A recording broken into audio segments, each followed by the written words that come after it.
रामकृष्ण हरी माऊली. मी सांगितलं होतं तुम्हाला आम्ही लवकर का उठलोय. तर आम्ही आज देवाला जाणार आहे, त्यासाठी आमची लवकर तयारी चालू होती.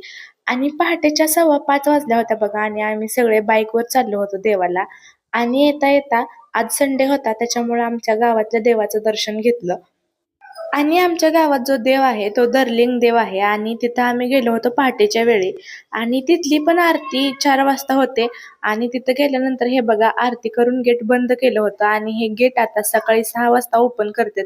आणि आम्ही बाहेरूनच दर्शन घेतलं, कारण की आम्हाला पुढे जायची गडबड होती. आणि दर्लिंग देवाच्या मंदिरातच राम लक्ष्मण सीता यांचं देखील मंदिर होतं, तिथं पण आम्ही दर्शन घेतलं. आणि नंतर म्हसोबाला गेलो. दर्लिंग देवापासून म्हसोबाचं मंदिर थोडंसं लांब आहे, आणि म्हसोबाचं दर्शन घेतलं. आम्ही सकाळी घरातून लवकर बाहेर पडलो होतो, कारण आम्हाला दीदीला सोडायचं होतं बस स्टॉपला, आणि दीदी आज पुण्याला जाणार होती. आणि आमच्या गावामधून आम्ही लगेच पंढरपूरला आलो, आणि तिथं चौपाळ्यामध्ये आम्ही श्रीकृष्णांचं दर्शन घेत होतो बघा. आणि तिथलं देखील गेट बंद होतं. पुजारी जो होता तिथला, तो श्रीकृष्णांना पोशाख चढवत होता. आणि मेन आम्ही जिथं जाणार होतो नरसिंहपूरमध्ये, तिथं आम्ही पोचलो होतो बघा.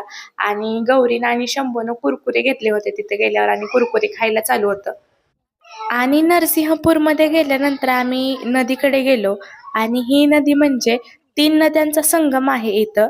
एक म्हणजे नीरा, दुसरी म्हणजे भीमा, आणि तिसरी म्हणजे सरस्वती. सरस्वती जी नदी आहे ती लक्ष्मी देवींच्या मंदिराच्या वरून निर्माण झालेली नदी आहे, आणि ती लुप्त नदी आहे. त्याच्यामुळं 2 नदींचा संगम म्हटलं तरीही चालेल. आणि आम्ही पाण्यामध्ये स्वच्छ हातपाय धुतले, आणि तिथून वर निघालो होतो. आणि नदीचा जो घाट आहे तिथं छान अशी दगडाची कोरीव शिल्पे बनवली होती. हत्तीची होती, नरसिंहाची होती. छान अशी दगडाची कोरीव कामे केली होती.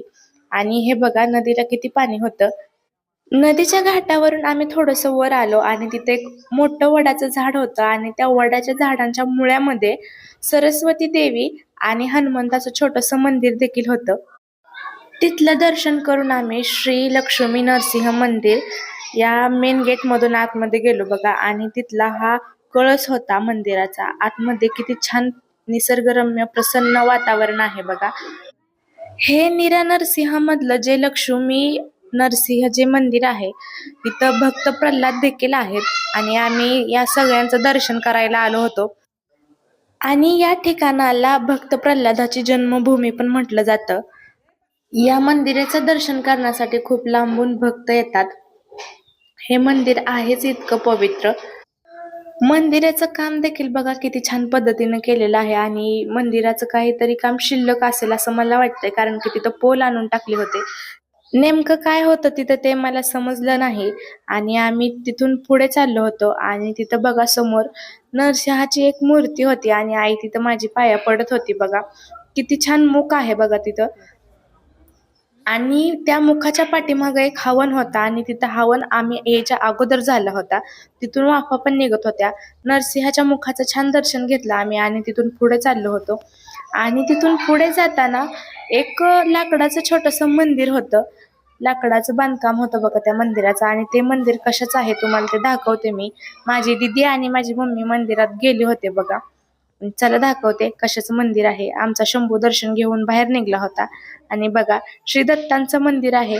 खूप छान आणि अट्रॅक्टिव्ह दत्ताची मूर्ती आहे तिथं. आमच्या घरून आम्ही पहाटेच्या वेळेस निघालो होतो, त्याच्यामुळं नीरा नरसिंहपूरमध्ये आम्ही लवकर पोचलो.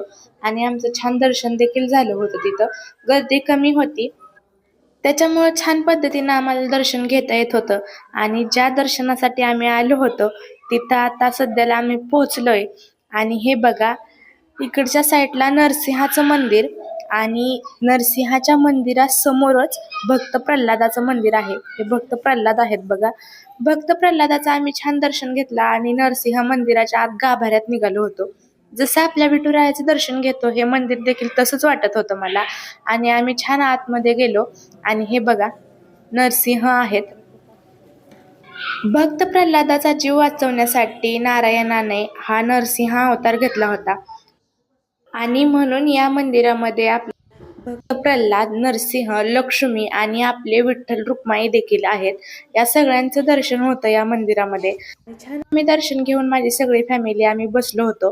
कारण ज्या मंदिरामध्ये आपण जातो, कोणत्याही देवाला जाऊ, तिथं आपल्याला थोडा वेळ तरी बसावंच लागतं दर्शन घेतल्यानंतर आणि आम्ही तसंच बसलो होतो बघा.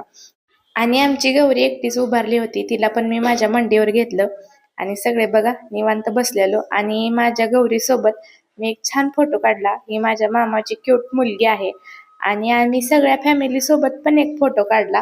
ही सगळी माझी पूर्ण फॅमिली आहे आणि तिथं बसून झाल्यानंतर आम्ही समोरच एक छोटंसं मंदिर होतं. तिथं दगडाचे नंदी होते.